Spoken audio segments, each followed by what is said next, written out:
Okay, so it is that time of year to go through my old reading journal, and this is actually the last time I'm going to use this one, even though there was space in here. If it wants to focus, do you want to focus? Because look how thick she is. Like, she got very full. Like, that is a lot of tape. Like, there's a lot going on there. There was a little bit of space here that I could have fit a 4th year, but I wanted to go to my new journal. But anyway, let's go through how 2024's reading actually went.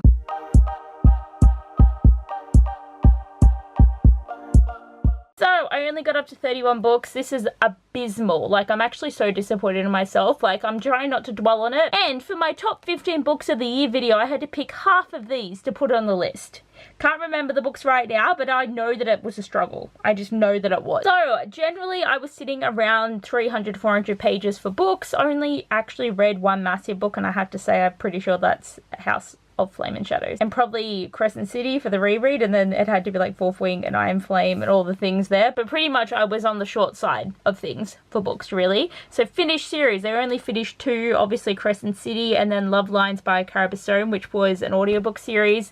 See, failed abysmally. So everything is pretty much a fail, I'm feeling, for this year. So obviously we have my book brackets, and Fourth Wing obviously is the winner. There was no choice, really, because there was just so many good books. Like, yes, The Games Got Plays was really good. These were the toss-up, okay? But that is pretty much how my brackets went. And some of these books might not actually be on the list because, yes, they won out of that month, but then there could have been, like, more books in other months where I had to pick, you know what I mean? So, like, it does make it a bit hard when trying to figure it out, but I do like doing this bracket each year. So, I feel like the spending wasn't going atrociously. Like, obviously, I wasn't reading as much as I was buying each month, but then I got tickets to Babe, and I bought a lot of books. So, yeah. I do like the visual, but I've actually decided to stop doing this for 2025 because it does stress me out. I'm doing something different. So if you want to look at my 2025 reading journal video, you can see a little bit more about what I'm changing up. But yeah, it's been worse in previous years, but just that, so bad. So, I was pretty much at 5, 4, and 3-star reads, so I had more 4-star reads than anything, but I'm happy that I didn't have a crap reading year, because I have sometimes been down here a few times. So, I'm not mad about how that looks. And for my genres, I was actually a bit more spaced out, because previous years I've just, like, filled up this whole entire box. So, I did manage to read quite a lot of high fantasy and paranormal. Like, I feel like I did quite a good job, as I said, of spacing it out, but yeah. Pretty happy with the results there. So obviously we got our front page, and then we're just going to go into our reading. So this was the month that I reread House of Earth and Blood. Did try my best. Like, I do have all the colours and doing the visuals and stuff, which I do really enjoy, but it was a struggle. I'm pretty sure that is House of Flame and Shadows, and the grey was House of Sky and Breath, which I still have not finished reading.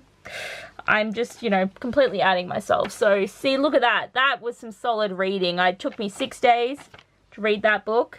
This was also the month that I saw Taylor Swift and went to my first Celestial Ball, did all the things. Look at that, I did not read because I was away a lot of the month. Well, I didn't feel like reading after Flame and Shadows, but I really was not here for very long because I was so busy.